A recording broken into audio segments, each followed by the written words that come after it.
Last time we discussed it was prior to opening day when the man to my, I don't know, left, right on YouTube, Javier Reyes of Locked On Padres predicted that the Padres would sweep the Giants in the opening series. Yours truly predicted a split. What actually happened? A split. Yes, that's right. These two teams are going to face off again. So we're going to discuss the series that was and the series that's coming up next. Next. You are Locked On Giants, your daily San Francisco Giants podcast. Part of the Locked On Podcast Network, your team every day.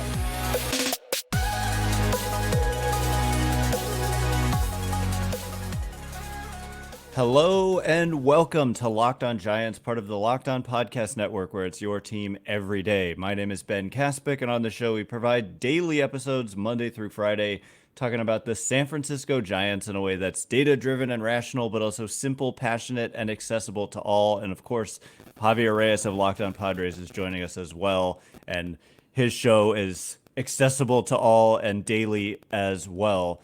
Thank you for making Locked On Giants and Locked On Padres your first listen every day. We're free and available wherever you get your podcasts, including YouTube. So check us all out there. If you have not already, please hit that subscribe button, thumbs up, 5 stars, whatever you can do to help us out. It is greatly appreciated. Today's episode is brought to you by Prize Picks, the easiest and most exciting way to play daily fantasy sports. Go to prizepicks.com/lockedonmlb and use code all lowercase locked on MLB for a first deposit match up to $100. And coming up on today's show, that's right, I'm joined by Javier Reyes, who is going to back up his claim. He's going to stick to it. When he predicted, a 4-game sweep, I almost never, no matter who it is, whether it's Dodgers versus Rockies, like, I'm going to be like, well, it's hard to win. Maybe the Rockies pull one out, but you predicted that the Giants are going to get swept, and some of my listeners are a little salty about it still. So what do you have to say for yourself? Well, to the Giants listeners, just know I have no hate for you. We save all that hate for the Dodgers when it comes to division rivals. Look, everyone does it'll be a split. Oh, they'll get one. So I figured, you know what? We're starting the season. Padres had a bad 2023. It'll be a sweep. And that decisively did not happen. There were some blowouts. So I guess the vibe of like, wow, this could be like a real slant and one team's favor did happen. The last game of the series, the Padres had a blowout. But then the Giants in the Saturday game, it was basically a blowout. 9-1 going to the ninth. Until the Graham Pauley Eggy Rosario out of nowhere. Yeah. For those who aren't familiar with the Chris Paul, hits a 3 to cut the lead down to 42 meme. Like, that's kind of the energy that had. But it was still, it happens. But I'm still excited to recap not just that series really quickly, but also another Giants series. Because, again, it's the one division and I don't subscribe to you have to hate everyone in your division. I think most divisions you have one you hate and others that you sports hate. You know what I mean? Where it's like, yeah, I hate the Giants. Like, yeah, screw you guys. But not in like a real vengeful, like, I'm going to tweet about you on Twitter and like constantly mock you. You know what I mean? Like, that's the difference. So all love for me. Yeah. I'm sorry to your listeners that may hate me.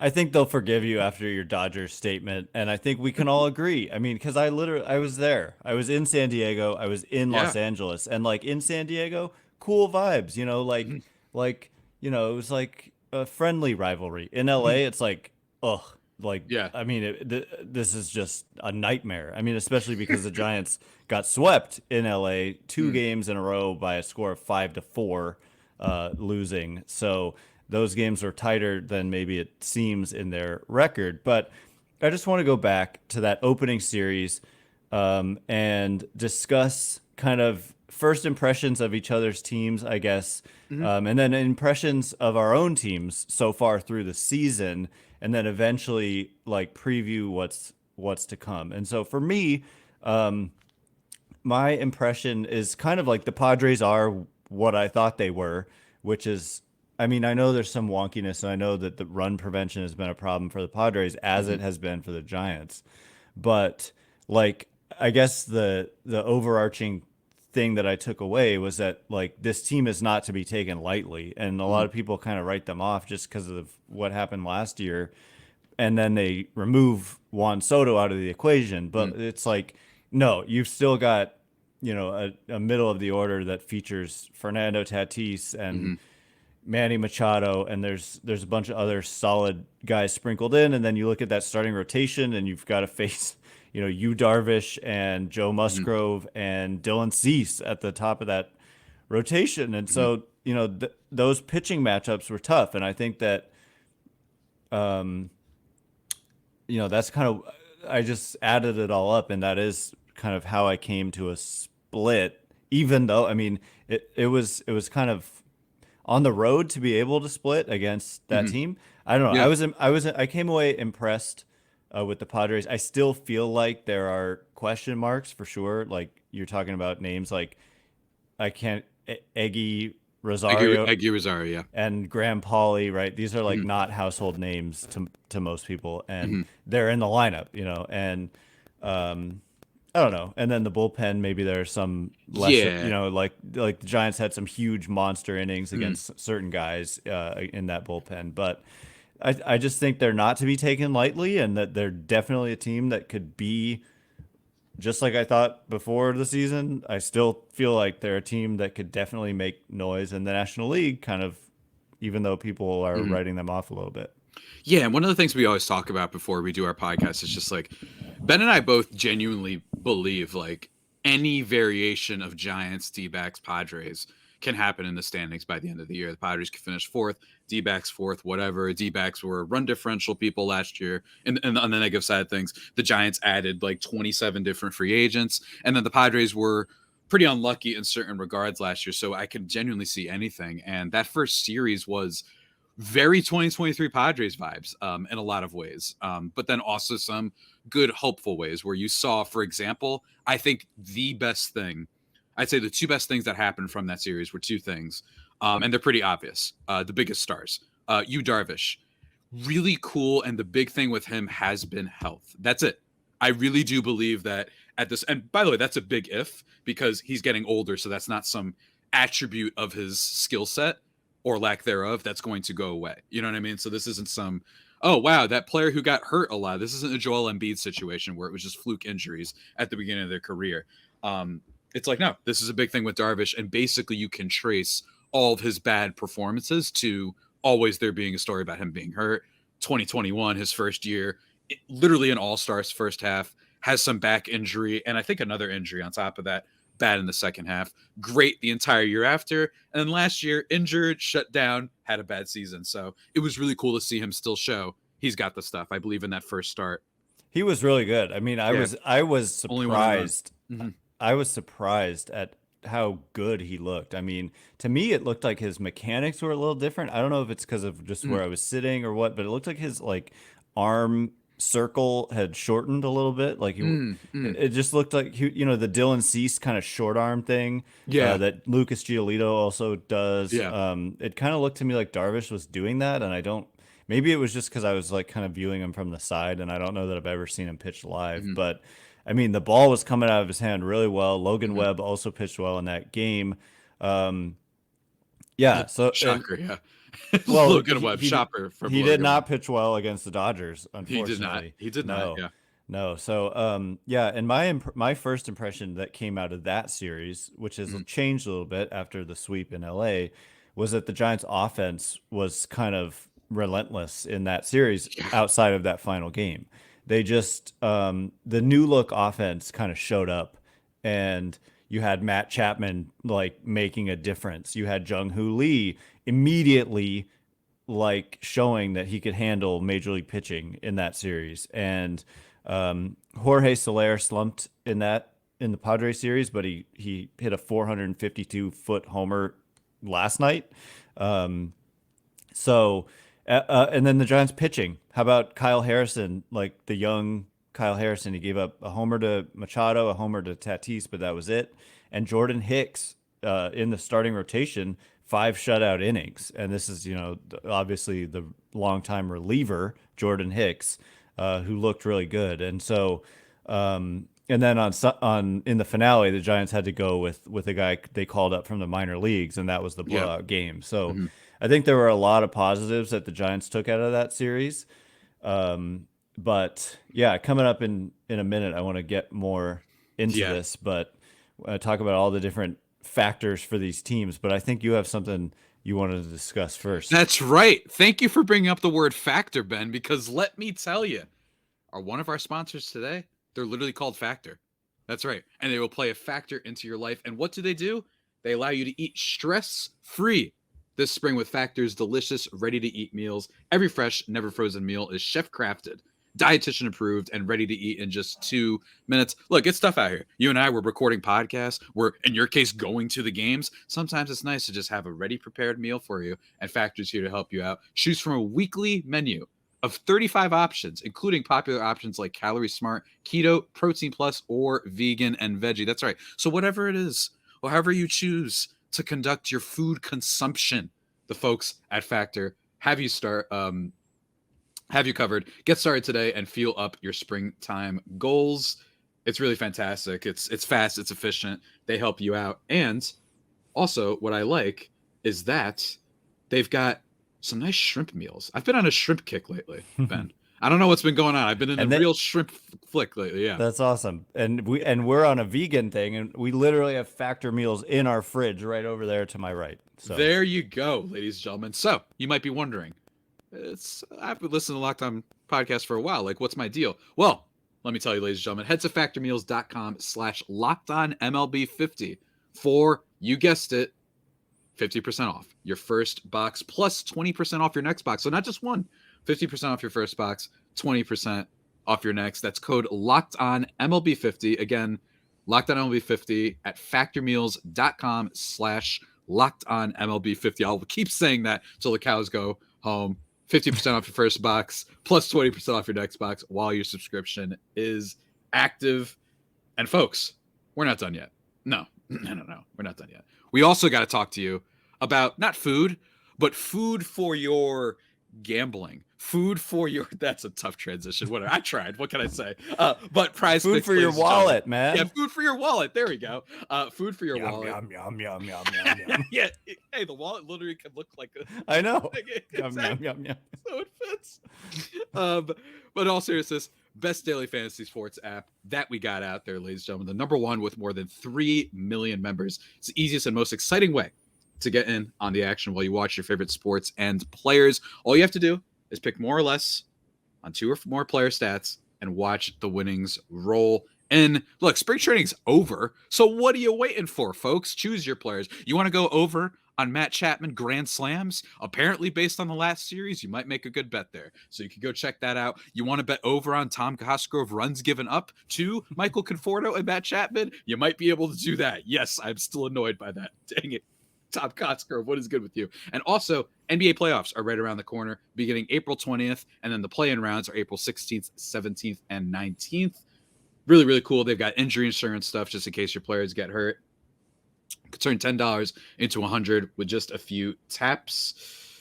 And they offer plenty of weekly promotions. That must shock you that Prize Picks is number one. Well, this is part of why. They offer you weekly promotions and special offers for the biggest moments in sports. I imagine they'll also have stuff for NCAA. We've got the Final Four games this coming weekend. They've got you on that. So again, download the app today and use code LOCKEDONMLB for a first deposit match up to $100.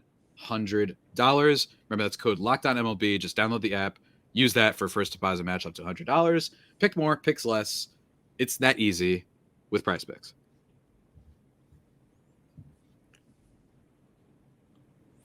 All right, and we're back on the Locked On Giants and Locked On Padres crossover. And I want to. There was some stuff we were talking about before we started recording about the league in general. So I want to open this segment up to also broader discussion about the league in general. If there are any topics that you wish to discuss, Yeah, it's funny.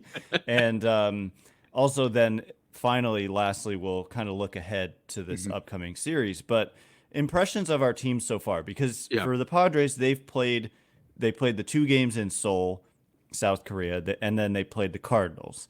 And for the Giants, there was that Padres series, which to me, came away from it with it was a positive to go on the road, play that tough team. I know the last game was a bummer for the Giants, but they kind of looked pretty good in that series and really could have won on opening day. They had a lead in the 7th inning.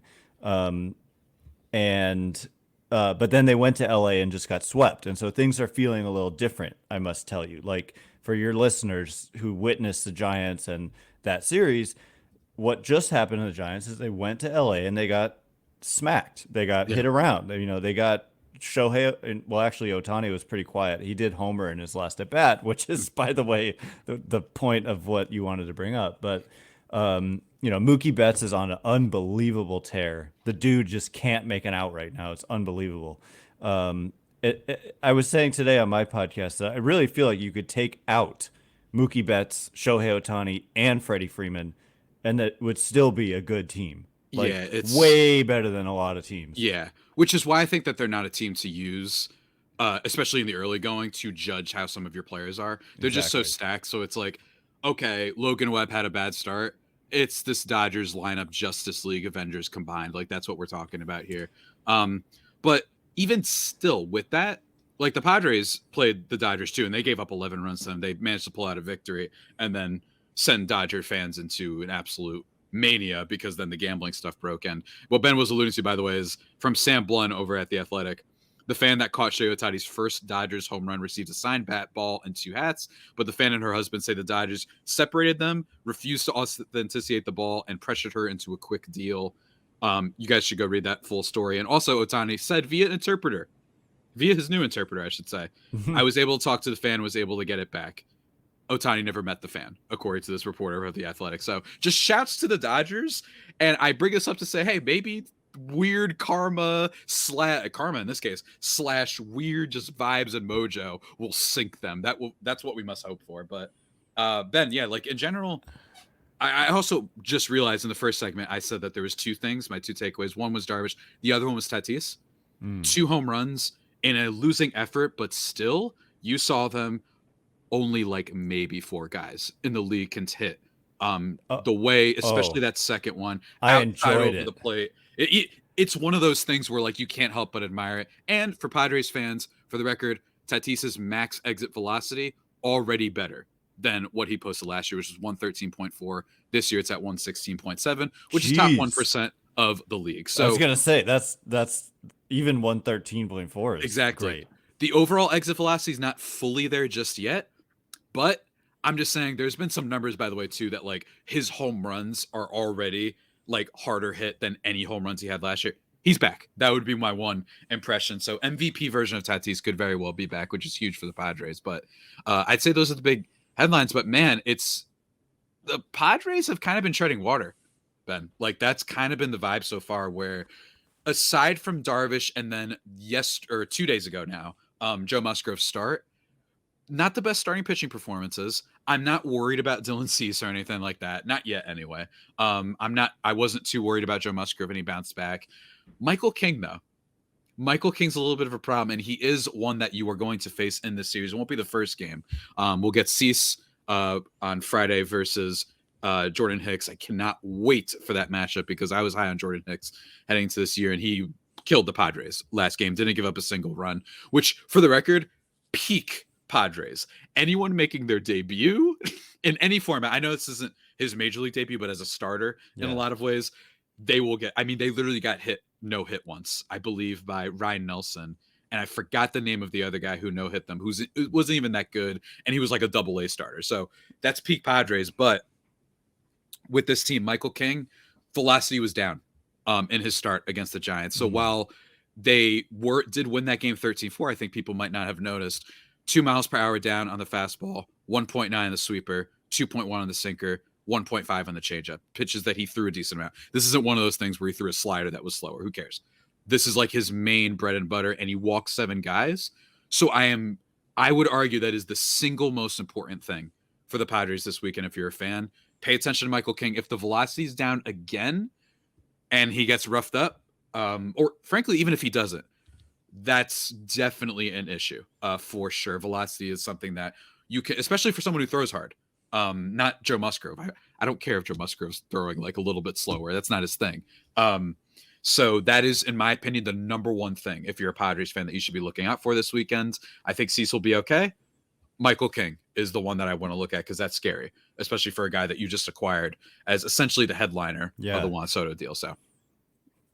Yeah, and following up on that, just to Mm. give one more pitching impression Mhm. that I had of the Giants is it really speaks to something that you said in the last crossover that we did just Mhm. whatever a week ago, that this version of the Giants, they've given up 6.6 runs a game on average, Yeah. which the Padres are in a similar spot in terms of runs allowed per game.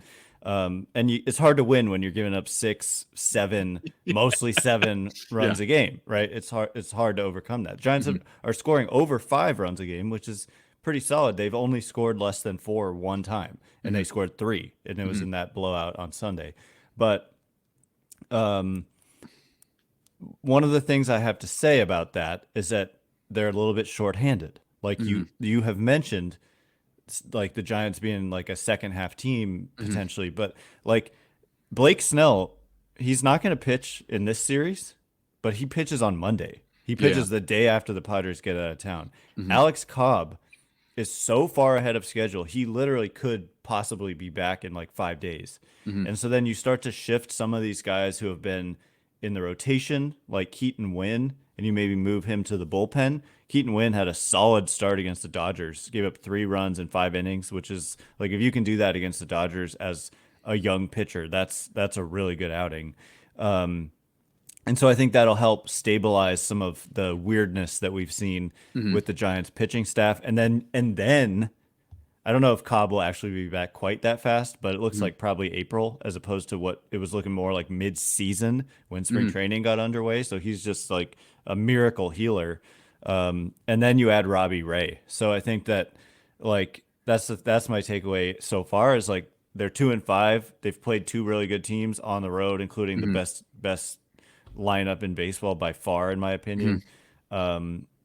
And I think they were 1 win away from a fine road trip. If they had Mhm. gone 3-4, that'd be perfectly fine going through these 2 towns. But they didn't. They went 2-5, but only 155 games to go. So Yeah, it's exactly. not like there's a lot of time left or anything. Hey, I remember, and for the Giants listeners, I remember back in the locker room days, if you remember that, you had been getting some crap because the Padres, I believe, I could be wrong, swept the Giants. It was one of their first series of the year.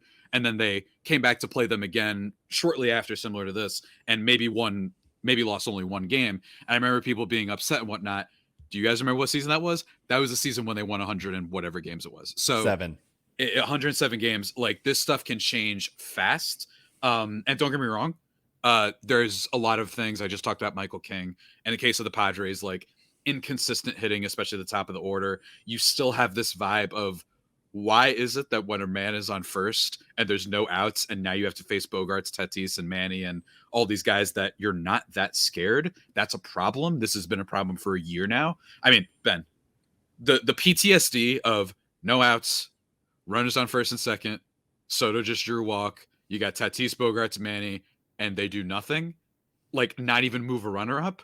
Oh, I still feel it, ladies and gentlemen. Trust me, I'm right there with you. So Well, on hopefully the this is a other bounce back side, series for them. I got to Mhm. tell you, first of all, it's also 100% a Giants thing that some Mhm. new guy like no hits them. That is such a Giants thing too. So I did not Uh-huh. know we shared that in common. There That's you one of go. the things I love. Like just like I'm always telling you, Trent Grisham, like Padres fans are like that guy stinks, but That Giants guy's fans are like spirit. that Yeah. guy's like the best player in the league.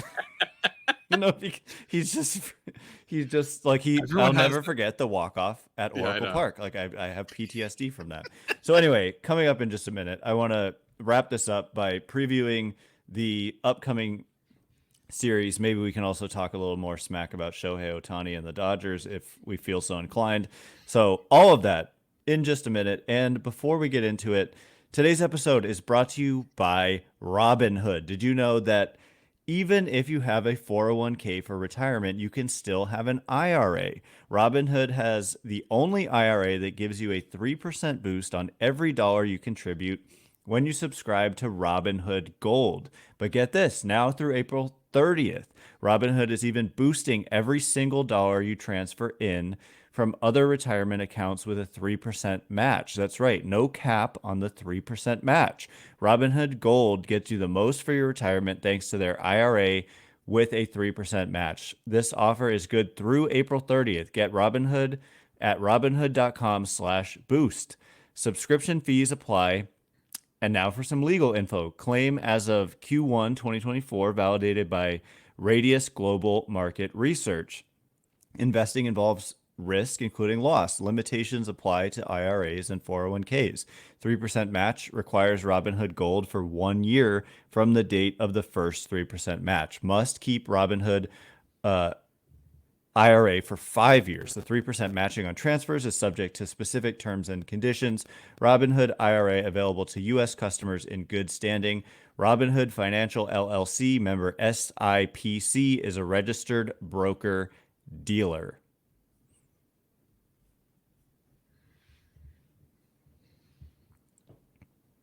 All right, and we're back. Locked on Giants, Locked on Padres. The big question everybody wants to know is Javi predicting another sweep? Is Javi going to say Padres are going to come in here to Oracle Park, Giants home opener, finally getting to play a home game? Y'all have played like, what, 6, 7 home games. Giants haven't played any, and they've had to go to L.A. and play a tough San Diego team. So, Javi, are the Padres going to 3-game sweep the Giants here? No, but I think we're gonna get a good Cease game. I think that there's a potential of a real pitcher's duel on Friday. I think Cease is going to be really solid. He wasn't bad in the first game against the Giants, just a little bit underwhelming considering the big trade that happened at the end of the offseason, obviously. But it's weird. They're still not firing on all cylinders. It's way too early to read into body language and stuff. Although I will say, shouts to my guy Joe Musgrove just taking a shot seemingly at Josh Hader after the game 2 days ago, talking about how he's really happy that Robert Suarez, was able to. He said, "It's nice to have a closer that will go more than 3 outs," is what he said. So, boys. So, shouts to Joe Musgrove, my guy Java Joe, just being kind of like the ostensibly kind of the leader, dare I say. At least that's what it feels like for Padres fans of the clubhouse.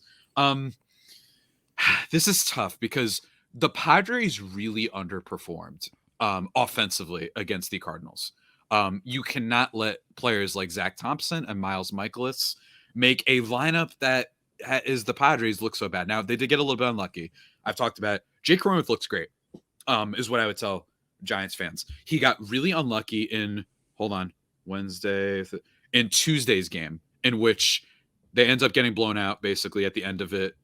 Really bad bullpen meltdown. Yuki Matsui lets the bases get loaded with nobody out. But before that, first and second, awful double play ball, and Cronenworth, the expected batting average on it was like 490, and he smoked it. And then the game after that, literally the last game that the Padres played, by the time everybody's listening to this, he also smoked 2 balls, the second and third hardest balls of the day, and neither of them were hits, and one of them had his expected batting average of like 700, right? So and by the way, his numbers are also really good now too. So look out for Jay Cronenworth. He looked good in the series I was in. I mean, he's looking really good. And so I would also remind people, he didn't have the best series against the Cardinals, but I just showed like 3 hits that he could have had that he smoked. And that's huge. The hard hit stuff tells you a lot.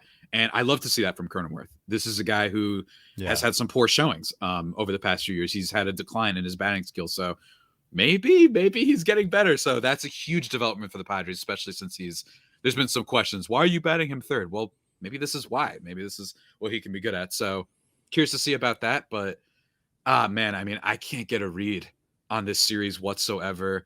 I'm curious to see how Kyle Harrison looks in his next start. He would be the one that he pitched yesterday, so you'll miss him here. Okay, so we'll miss him. Yeah, I'm not totally sure. So it's going to be Cease versus. Yeah, I just looked him up. Cease Hicks, and then King versus Keaton Wynn. The Keaton Wynn, like Padres fans should be aware of this guy. Throws upper 90s with a 90-mile-an-hour splitter, and the Giants kind of shamelessly will say it's one of the best splitters in baseball. And I mean, seriously, and they're pretty good at identifying guys with good splitters, like Kevin Gausman. It's kind of a Kevin Gausman repertoire, and they think Keaton Wynn can be really good. And like I said, he was pretty darn good against the Dodgers. He may have had the best start of any of the three, including Logan Webb and Kyle Harrison in LA. And he was the one starter you missed in San Diego. So be on the lookout for that. And that's Michael King going for the Padres. And then it's Logan Webb. You get him in the finale against Matt Waldron. Yeah, Matt Waldron. That's just one knuckleballer. Knuckleballer. Oh, seriously? Yeah, he's a knuckleball guy. Yeah, it's just another one of those names that's just like not a household names that you find on the Padres. That I think is it's that lack of depth. Yeah, that sticks out a little bit. And I also those are the matchups. I'm just gonna go on record. I'm gonna say the Giants take 2 out of 3 in this series. I think that the pitching matchups.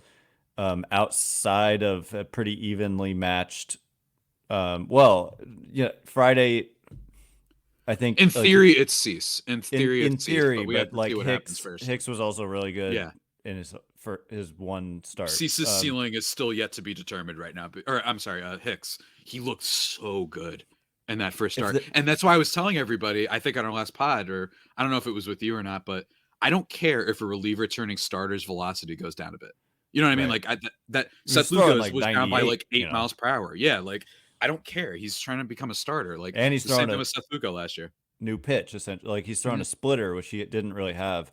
In the split, he threw it in some big spots, like bases loaded, or maybe like 2 on, 2 out, like full count, big situation. Throws a split like for a swing and a miss or a called strike 3. So I'm just predicting that Giants are at home. I think that plays a role. The home team, it's the opening day, opening series for the Giants. Yeah. So that's my prediction. But I also, and like basically here's how it goes down. You have to just win one of the first 2, and then you've got the Webb Waldron matchup, which I think is the most lopsided matchup of the series. No, with all due respect, I'm not familiar much with Matt Waldron's game, but still, it's Logan Webb at home, and so there you go. But I also want to give you a moment to do a little bit of a victory lap on your boy Michael Conforto, who has so far been the Giants' best player, because I know you wanted to throw it out there because you took some heat for kind of pumping him up. I did. I've been a truther on Michael Conforto for a while. And I still stand by it. I remember heading into the offseason before last year, all I wanted the Padres to do was to sign Michael Conforto and extend Juan Soto. That was my wish list for the offseason. And don't get me wrong, last year was not great for Michael Conforto. And it's not like he's super cheap either. Granted, on a 2-year deal, but in terms of AAV, not super cheap. That didn't go well. But so far, he's been great. Killed the Padres, not as much as Matt Chapman did, but still killed them. He's looked really good so far. And again, this guy's been a power hitter for a long time. It's just that he had a whole year off and with the injury. So I wouldn't be surprised by him. But I bring this all up because, hey, guys, sometimes just because someone's last recent performance isn't great doesn't mean it's going to stay. It's easy to be in the now. You know how many people yelled at me for saying maybe we shouldn't extend Manny Machado? Now, let me be very clear. I'm not saying he's going to be bad. But I'm just saying, I said 10 years from now, though. That might not be so good. My thing was like, what if we just wait? Let's see what happens. And we have a 25-year-old who's Ted Williams. Maybe we should allocate the money there. Maybe. Crazy idea, maybe. Maybe we should just wait. Maybe we wait on Yu Darvish to see if he posts a 4.5 ERA before free agency, so maybe we could get him for less and not extend him until he's 42. I'm getting on my Padres soapbox, but nonetheless, oh man, I'm with you on all those points. Just present. Things change, man. You want to keep the good players, but have some flexibility because things change. This is something you and I talk about all the time, where it's like, it's not necessarily because I think the guy we have starting is great. Everyone wanted the Padres to sign Nick Castellanos a few years ago. Juan Soto then becomes available. So just keep it open. You want to keep your Tatis. You want to keep a couple starters, but don't lock down your entire roster. Hopefully they turn it around this weekend. They definitely need to. I wish they could play like a Rockies or like just a team that's like an easy, like, let's go and face some pitching, especially in cores. And when the D-backs scored like 17 runs in one inning or whatever it was last week, like, damn you, D-backs. D-backs just having the time of their lives right now. Like, they just got to enjoy and sit back and watch like 76 runs come home. And then I guess they played the Yankees after that. But even still, I agree. I think the Giants win 2 out of 3. I think the Padres fan base starts freaking out.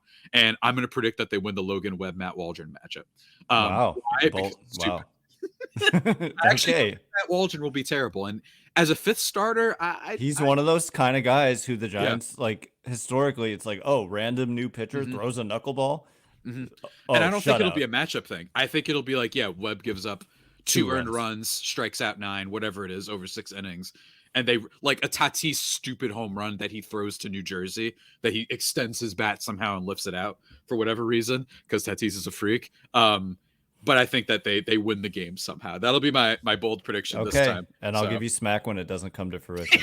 As always, as I will always do. Anyway, ladies and gentlemen, that is all the time we have for today. Thanks again for making Locked On Giants and Locked On Padres your first listen every day. Locked On has launched the first ever national sports 24/7 streaming channel on YouTube, and now it's also available on Amazon Fire TV and the free Fire TV Channels app. Locked On Sports Today is here for you 24/7, covering the top sports stories of the day with the local experts of Locked On, plus our national shows covering every league. Find Locked On Sports Today, now available on the free Fire TV Channels app. Once again, my name is Ben Kaspic. Check me out on Twitter at Ben Kaspic. That's Javier Reyes. Check him out on Twitter at Javapeno. You can see it there below. If you're watching on YouTube, JAVIIPENO. Thank you so much, Javi, for joining the show today. Really appreciate it. Looking forward to this series and looking forward to speaking with you again next time. So really hope you all enjoyed today's episode. Thank you so much for listening. You are now Locked On Giants and Locked On Padres.